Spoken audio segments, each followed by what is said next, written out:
خوش آمدید دوستو، آپ سب کا سواگت ہے۔ میں ہوں ڈاکٹر اشتیاق احمد۔ پچھلے دنوں میں نے سندھی اور لیڈر جو میں سمجھتا ہوں مسلمانوں کے نیشنلسٹ مسلمان جو ہندوستان کی یونٹی میں ہندوؤں کے ساتھ، سکھوں کے ساتھ، باقی لوگوں کے ساتھ مل کے ہندوستان کو آزاد کرانا چاہتے تھے، اللہ بخش سمرو اس موومنٹ کے ایک بہت بڑا نام تھے، لیڈر تھے۔ اس ویڈیو میں نے یہ بھی بتایا تھا کہ انگریزوں نے جلا وطنی یعنی یہاں سے نکال دیا تھا کچھ لوگوں کو، مسلمانوں کو جو برٹش سامراج کے خلاف تھے۔ ان میں سے مولانا عبید اللہ سندھی تھے، لیکن اللہ بخش سمرو نے عبید اللہ سندھی کو واپس آنے دیا۔ یہ ایک اور ان کی، تو لوگوں نے کہا کہ عبید اللہ سندھی کے متعلق آپ بتائیں۔ تو دوستو، عبید اللہ سندھی ایک بہت بڑا نام ہے، ایک فیسینیٹنگ پرسنالٹی جن کی ہسٹری بھی جاننا بڑی انٹرسٹنگ ہے، اور انہوں نے کیا کیا خدمت کی ہندوستان کی آزادی کے لیے، اس کا بھی ذکر ہونا لازمی ہے۔ دیکھیں، دو چیزوں کو آپ ذہن میں رکھیں۔ ایک جو آج کل ٹرم جو ہے لوزلی استعمال ہوتی ہے، ریڈیکل اسلام۔ ریڈیکل اسلام کا کریکٹر بدلتا رہتا ہے۔ آج کل ریڈیکل اسلام جو ہے وہ فنڈامنٹلسٹوں کے ساتھ ایسوسیٹڈ ہے، لیکن 19 سینچری کے اینڈ میں، 20th سینچری کے شروع میں، یہ وہ مسلم اسلام آپ کہہ سکتے ہیں علماء تھے، اسکالرز، ایکٹیوسٹ، جو افریقہ اور ایشیا کو آزاد کرانا چاہتے تھے کلونیل رول سے۔ اور ہندوستان میں ایسے لوگوں نے ہندوؤں کے ساتھ مل کے، سکھوں کے ساتھ مل کے ایک موومنٹ شروع کی تھی، اور عبید اللہ سندھی اس موومنٹ کا ایک بہت بڑا نام ہے، جس کا آج مجھے موقع ملا ہے ذرا ذکر کرنے کا۔ عبید اللہ سندھی کی پیدائش 10 مارچ میرے خیال سے 1872 میں ہوئی، سیالکوٹ میں۔ ان کی پیدائش بیسکلی ایک سکھ کھتری خاندان میں ہوئی۔ یہ جو ان کی سب کاسٹ آپ کہہ سکتے ہیں، یا گوترا اپل، اس میں یہ پیدا ہوئے۔ بچپن میں ان کے فادر جو ہیں ان کی ڈیتھ ہو گئی، تو یہ اپنے دادا دادی کے پاس رہے، پھر دادا کی بھی ڈیتھ ہو گئی، پھر یہ نانا کے پاس رہے، نانا کی بھی ڈیتھ ہو گئی۔ تو بہت ایک چھوٹی عمر میں یہ جو ہیں، ان کی کوئی خاص تربیت جو ہے کرنے والا یا رول ماڈل نہیں رہا۔ کسی طریقے سے یہ مسلمان سوچ اس زمانے میں انگریزوں کو اپوز کر رہے تھے، ہندوستان میں ریڈیکل مسلمان علماء آپ کہہ سکتے ہیں۔ ایک اور سکول تھا جسے میں کہتا ہوں کنزرویٹو یا کوائٹسٹ۔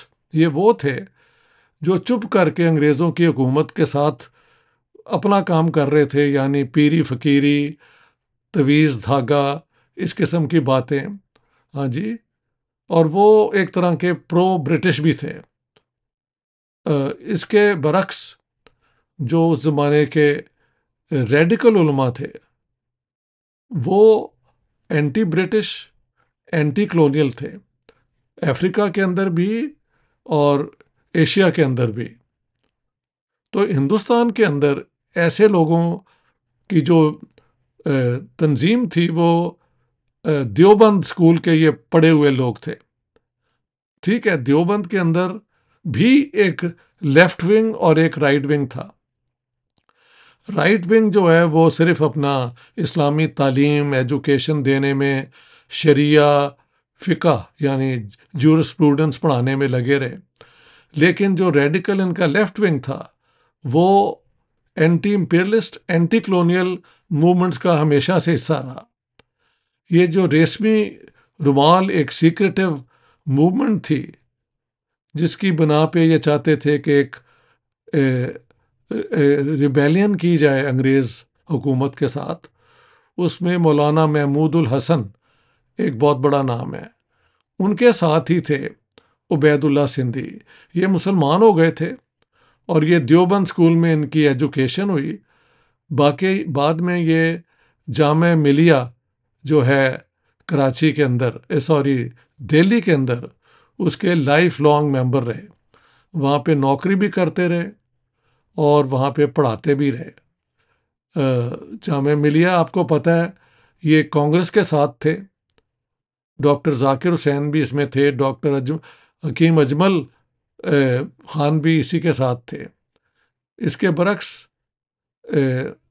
علی گڑھ مسلم یونیورسٹی جو ہے وہ مسلم لیگ کے ساتھ تھی، اور کنزرویٹو جو کوائٹس مسلمان ہیں ان کی ایک شاخ تھی، اور ریڈیکل مسلمان جو ہیں وہ جامعہ ملیہ کے ساتھ ایسوسیٹڈ تھے۔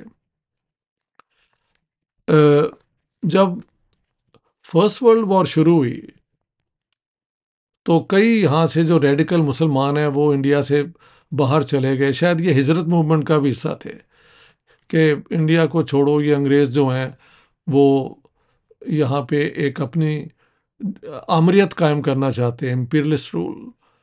تو یہ افغانستان چلے گئے، وہاں پہ انہوں نے ایک گورنمنٹ ان ایگزائل بنائی، جس کے جو ہیں لیڈر جو ہیں پریزیڈنٹ وہ تھے پرتاپ سنگھ۔ ایک منٹ میں بتاتا ہوں ان کا پورا نام، راجا مہندر پرتاپ سنگھ، ان کو پریزیڈنٹ بنایا، اور عبید اللہ سندھی جو ہے وہ اس کے اندر اس پروویژنل گورنمنٹ آف انڈیا جو ایگزائل میں بنی تھی اس کے منسٹر بنے۔ انہوں نے کوشش کی کہ کابل میں رہتے ہوئے کسی طریقے سے ہندوستان میں جو ریڈیکل موومنٹس تھیں، کانگریس جو لیڈ کری تھی، اس کے ساتھ اس کا حصہ بنے اور انقلاب کریں۔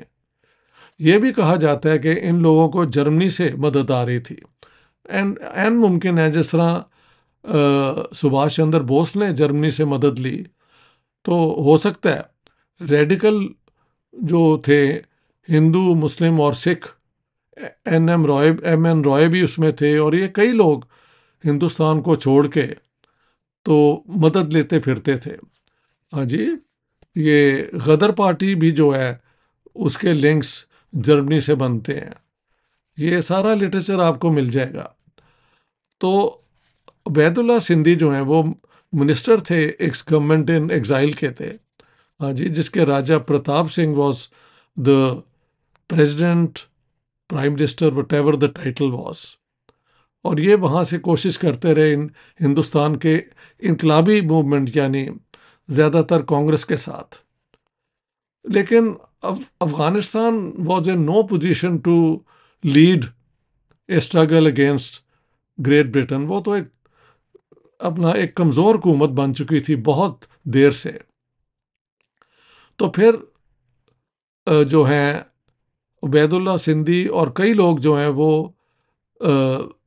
پہلے روس گئے، یا پہلے شاید یہ ٹرکی بھی گئے، یہ ہی stayed in Turkey for 4 years۔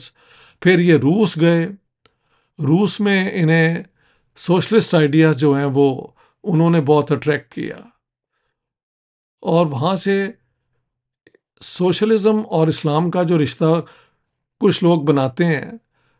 Ubaid Allah Sindhi was one of those, ان کی کئی کتابیں بھی ہیں جو آپ چاہیں تو پڑھ سکتے ہیں۔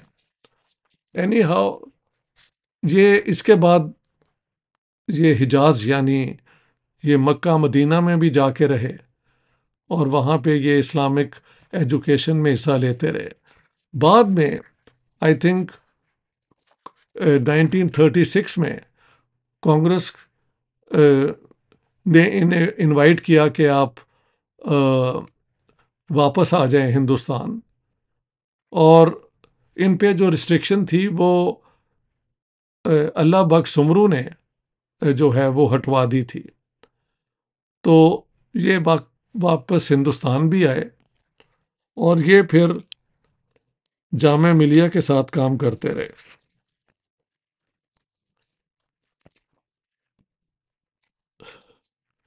یہ ہے ان کی بیک گراؤنڈ. ان کی ڈیتھ ہوئی 1944 میں. ان کا نام ہے تو یہ پنجابی سیالکوٹ سے، لیکن یہ سندھ میں جا کے سیٹل ہو گئے تھے اور وہاں پہ جو ریڈیکل دیوبندی تھے ان کے ساتھ کام کرتے رہے، میرے خیال سکھر میں. اور ان کی ڈیتھ ہوئی رحیم یار خان میں، جو ساؤتھ پنجاب کا ایک شہر ہے جہاں پہ سرائکی بولی جاتی ہے. غالباً ان کی ایک بیٹی وہاں رہتی تھی. سو عبید اللہ سندھی جو ہیں، ان کا کلیئر جو رائٹنگز ہے اس میں لکھا گیا ہے کہ مسلم لیگ کو یہ اپوز کرتے تھے اور یہ ہندوستان کی یونٹی میں بلیو کرتے تھے کہ ہندو مسلمان سکھ جو ہیں وہ ایک ہی قوم ہے، ایک ہی نیشن ہے. مذہب ان کے چاہے الگ ہیں لیکن یہ as a nation, as an oppressed people ruled by the British, they are one nation. تو اسی پہ ان کا بہت کام بھی ہے. ان کی کئی کتابیں ہیں جو پبلش بھی ہوئیں. ان میں سے let me read out the name of a few literary works ان کے ہیں.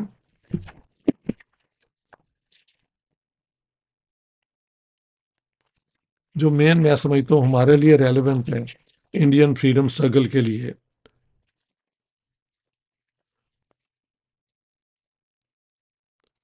وہ قرآنک شعور انقلاب، یعنی کہ how Islam preaches you revolution opposition to colonial rule, اس قسم کی ان کی جو ہے نا وہ کتابیں ہیں.